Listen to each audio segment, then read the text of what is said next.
Conjugare, Centro Português de Apoio à Pesquisa Científica e à Cultura. Acreditamos que as ciências e as artes mudam o mundo. O conhecimento transforma, e isso nos motiva. Jornada Internacional de Iniciação Científica e Extensão Universitária, GICEL 2025, realização dias 25, 26 e 27 de novembro.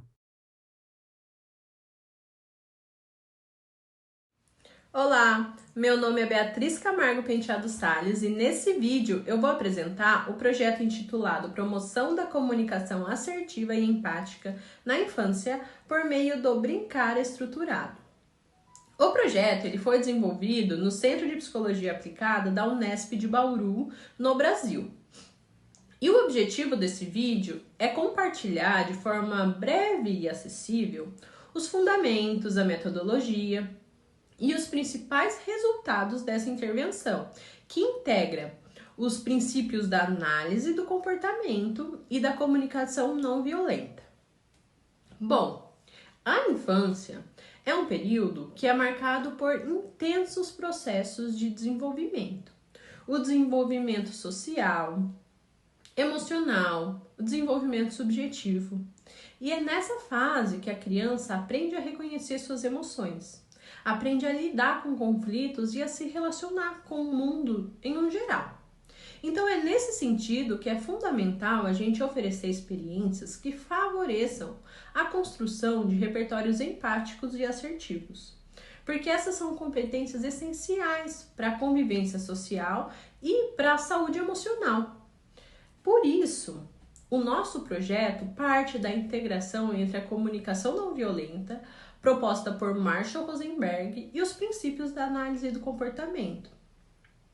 A comunicação não violenta, ela vai oferecer um modelo que é baseado na escuta atenta e na validação de necessidades humanas.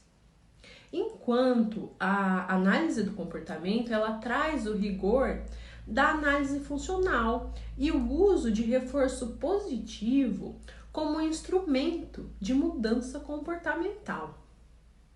Então, pensando sob essa perspectiva, a gente estimula algumas habilidades sociais que ajudam a ensinar a criança a expressar suas emoções e pensamentos de maneira clara, respeitosa e não agressiva. E para que isso acontecesse de maneira natural, a gente usou o brincar estruturado, que foi o nosso principal recurso terapêutico, porque foi uma forma lúdica e envolvente de promover a aprendizagem emocional nas crianças. Então, a gente buscou ampliar a capacidade de reconhecer, de nomear emoções e favorecer estratégias cooperativas para resolver conflitos e reforçar comportamentos de escuta ativa, de respeito, de colaboração entre elas. Os participantes eram crianças de 9 anos e os encontros eles duraram cerca de 60 minutos. Os jogos terapêuticos que foram utilizados foram o Expressando as Emoções e o jogo Ser Social, esses dois jogos. Os encontros eles foram conduzidos por duas mediadoras, eu e a coautora do projeto, Marina Françoso.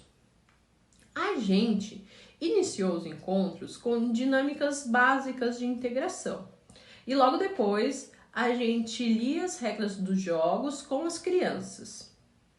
E durante o encontro, os participantes eram convidados, através do jogo, a expressar as emoções deles, como alegria, raiva, medo, ciúme, orgulho. E eles podiam se expressar por meio de mímica, desenho, relatos pessoais, como eles se sentissem mais à vontade. E cada expressão emocional era acompanhada de reflexões sobre a autorregulação. Então, a gente também usava o recurso da modelagem. Às vezes a gente dizia assim: quando eu sinto raiva, eu posso respirar fundo. Ou quando eu sinto raiva, pedir ajuda me ajuda a acalmar. E essa prática, ela estimulava o comportamento verbal assertivo. E também reforçava operantes como o tato, que é nomear sentimentos, o mando, que é fazer pedidos adequados, e o intraverbal, que é responder de forma empática. E as respostas empáticas e cooperativas, elas eram reforçadas positivamente, o que ia promovendo o fortalecimento desses repertórios sociais colaborativos entre eles. Além disso, a gente incentivava as crianças a relatar conflitos do cotidiano que aconteciam com elas para buscar alternativas não violentas de resolver esses conflitos. Então, a metodologia que foi usada, ela é sustentada em Baum e Skinner e teve como eixo central o reforçamento contingente e o brincar como o contexto de aprendizagem. E os resultados, eles foram bastante promissores, porque a gente observou um aumento na fluência verbal, na identificação das expressões e das emoções, além de melhoria na cooperação, no apoio mútuo e na criatividade compartilhada.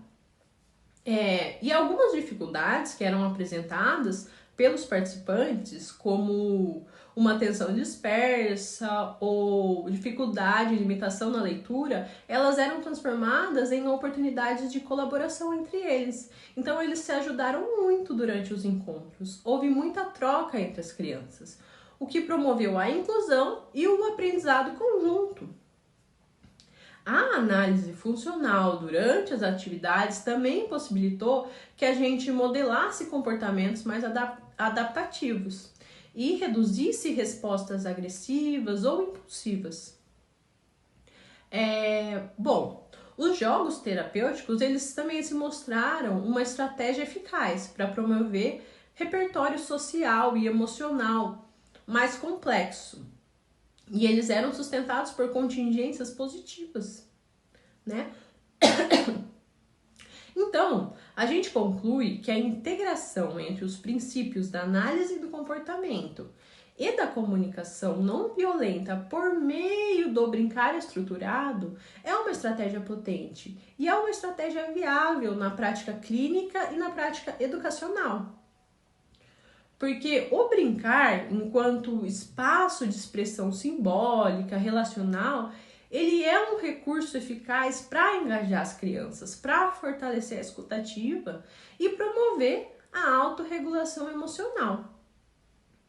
Então, olhando de modo geral, a gente constatou que intervenções que são bem estruturadas, elas podem sim produzir um impacto significativo no desenvolvimento socioemocional infantil e fortalecer a comunicação, a empatia e a convivência social. Bom, eu agradeço por assistir a essa apresentação. Eu espero que o trabalho inspire novas práticas de integração entre o brincar, a análise do comportamento e a promoção da empatia na infância. Muito obrigada. Realização, Conjugare, Centro Português de Apoio à Pesquisa Científica e à Cultura. Apoio, Editora Cravo. Inscreva-se no canal, comente, curta e compartilhe. Obrigado por assistir.